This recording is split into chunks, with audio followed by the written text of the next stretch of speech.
First of all, thanks for joining us today. I really appreciate it. I know how incredibly busy you all are, and the heck of a job you're doing to make sure people aren't disappointed this past Thanksgiving, as well as Christmas coming up. This morning, I provided an update on Omicron variant and told the American people that it is a new variant. It's cause for concern, but not a cause for panic. And we're going to fight this with science and speed. We're not going to fight it with chaos and confusion, and we believe we can deal with it. On Thursday, I'm going to be putting forward a detailed strategy to how to deal with this new variant, and that is not shutdowns or lockdowns, but with more widespread vaccination and more boosters, testing, and more. In the meantime, I've said the best protection against this new variant is to get fully vaccinated and get a booster shot. And I urge all Americans who haven't yet done that, get it done today. There's no excuse. We have over 80,000 places you can get it done. I mean, there's no reason. It's free, it's available, and if you qualify for the booster, get it done today. And now, to the business at hand. I know it's been an incredibly busy time for all of you here today, and that's a very good thing from my perspective. But then again, I'm not doing all the work y'all are doing. But all kidding aside, it really matters. I remember, and I think we all do, last year, families celebrating the holidays apart from one another, or on a video, or for fear of spreading a deadly virus. And this year, thanks to scientists, researchers, and doctors who developed the COVID-19 vaccines, and the nurses and other frontline workers who saw to it that it was administered. Many of them your employees in your stores who were able to have a very different Thanksgiving as a consequence of that than last Thanksgiving. Reunited with friends and family, and I think maybe the most important, with a little more hope. And fewer Americans were worried about putting food on the table. And hunger is actually down 40% this year in the United States of America. 4.5 million more Americans than last year had the dignity of a job. It also means that we're looking toward the holiday season. We feel a lot more like the ones we had in the past. Consumer spending has recovered to where it was headed before the pandemic. Early estimates are that Black Friday sales were up nearly a third since last year, and in-store sales were up by even more than that. I believe it was 40-some%. I don't have the number on top. I think it's 44%, something like that. And so we're hearing similar reports from Small Business Saturday. I don't have those numbers yet. And I'm sure that some of the people watching us online are also doing a little Cyber Monday shopping right now. And that's why I brought everyone together today, and thank you for accommodating it. The business leaders we gather here today represent a broad swath of American shopping. Brick and mortar and online stores, national and local grocery chains, our nation's largest retailer, and makers and sellers of toys, electronics, and health supplies.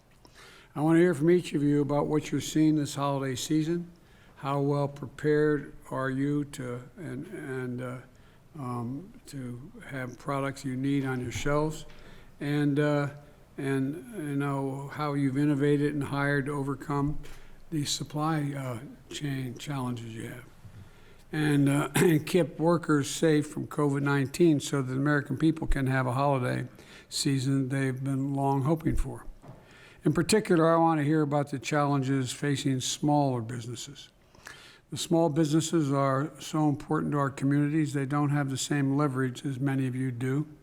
And finally, I want to hear your ideas on how the federal government can continue partnering with you all to keep shelves stocked so American consumers can get what they need. And some of you have been working with my port envoy, John Porcari, to get goods through our ports faster. And we've seen some progress in that effort with a number of containers sitting on docks for more than 8 days, down by over 40% this month. And we keep building on that progress. And so I'd like to start the conversation with, Meg, with your permission, by turning to Meg Ham, president of the Food Line. Meg, food is, to state the obvious, a big part of the holiday season. And your grocery store chain has a large footprint. You're in 10 states with over 1,100 supermarkets. How did Thanksgiving go? And by the way, you're in my state as well. And can you tell me about your company's ability to get the products you need from your suppliers and on your store shelves? Can you just talk a little with me about what's going on? Sure, I can. And first of all, I'd like to say thank you for allowing us to come together today to talk about this very important topic. Certainly, the pandemic has had an impact, as you described, on how customers do their grocery shopping and what customers are buying when they do their grocery shopping. And first and foremost, I'd like to say that our supply chain is strong and robust. Oh, right. And we have ample product inside of our stores for customers to choose from during this holiday. However, they have changed their shopping patterns, and this is our second Thanksgiving, as you mentioned, during the pandemic. And the holiday season is incredibly important as it relates to food, but I think also as it relates to our country, and especially with Thanksgiving, a time to come together to maintain traditions, to start new traditions, to maintain some sense of normalcy, and to move forward with hope, as you said. And so Thanksgiving is an incredibly important time for us. And I think first and foremost, we started with an immense amount of planning to be ready for the business and for customers to be able to buy what they need to at our stores. And we worked very early with our vendor partners to get clear on our forecasts for the business and what we could do together from a logistics standpoint to ensure they had the supplies they needed, we had the supplies we needed to get to the customers. So it was a great collaboration and partnership as we move forward. So whether it is everyday items or important items during these holiday times around fresh collards, where I'm located, or canned cranberry sauce, we worked very differently to figure out how to move the product, how to work with local farmers to get product directly to our stores to ensure customers had what they needed this holiday season. How much working with local farmers is engaged in your operation? We have a large local program across all of our footprint, and it's an important part of our produce business specifically, and all across our store where we have local products. So we have strong partnerships across the store. One last question. I don't Okay. want to dominate this, but was there any one product that was harder to garner than others that was needed, or that not needed, but was looked for Thanksgiving? There, as you know, there are just so many that are special to individual people, and we know what they are, and we worked really hard to get all of them. And if we couldn't get one kind, we got another brand. And so Gotcha. there wasn't one particular one. It was focused on being able to provide these special items during this time of year. Well, great. Glad you had a good. Are you looking forward to what? You don't have any numbers or ideas what you expect from Saturday or today? We had a strong Thanksgiving holiday season and expect that will continue into to the Christmas selling season as well. We have our own supply chain, so we have our own distribution logistics network that helps us work with our partners to move product. And we also really appreciate the Infrastructure Investment and Jobs Act finalization that has helped move us forward and will substantially improve the roads and the bridges to help the seamless supply of product across our 10-state footprint. Well, it's interesting you mentioned it. I think people underestimate just how out of sync our infrastructure has been for so long. And I think that people who live near that bridge that certain trucks can't go over, or near that fire station where you have to go 10 miles around the creek to get, because you can't go over the particular bridge or sidewalks, highways, et cetera. So I'm looking forward to it being a lot better over the next couple years. Good. So, We're planning for a great December holidays, and it's planned already. So. Doug, I know you run a small outfit called Walmart, and I want to tell you something. I don't remember when you all, it's not a question, but I'm just curious, when you became the largest food retailer in the country. But I spent more time walking through the aisles of Walmart than I want to admit over my, because there's one right down the street from where I live in Delaware. Anyway, how are things looking for you this holiday season, Doug, and across both retail and the grocery side? Walmart has been working closely with my team to clear bottlenecks, and I really appreciate the help, in the ports of Los Angeles and Long Beach.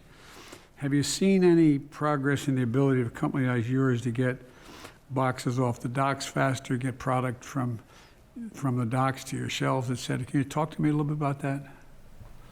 Yes, sir. And thank you for the question, and thank you for your partnership, and thanks for shopping in our stores. I'd like to take the opportunity to also thank our associates, because they're doing an outstanding job and have been through this whole period, and that continues up until this moment.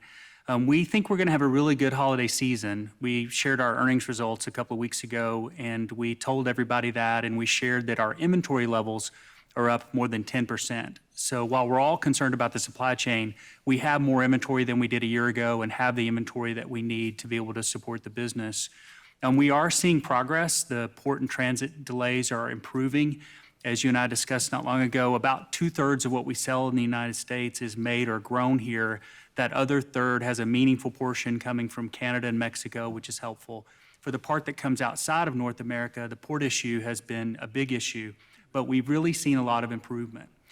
Because of what you all did to help with overnight hours, and because of the team's work to reroute to other ports, to extend our lead times, and have other creative solutions, we've seen an increase in throughput over the last 4 weeks of about 26% nationally in terms of getting containers through ports. And in the Southern California ports in particular, where you've been really focused, we've seen a 51% improvement in that flow through.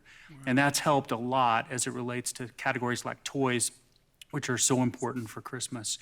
So we'll keep working to make sure that we're in a good in-stock position as we go all the way through the season. We do expect it to be strong, and there are a few items, as there are every year with the hottest toys or things in electronics, that we wish we had more of. But generally speaking, we're in good shape, and really appreciate the partnership. Well, thank you. You've been really, really cooperative. I can't tell you how much we appreciate it. And I was really pleased, quite frankly, and proud of the cooperation you saw between business and labor in the ports in Southern California. It made me feel good. You were there. It didn't take much to convince them that we should go to 24/7, 7 days a week. And anyway, thank you for being. Thanks all of us. It sure heck does. All right.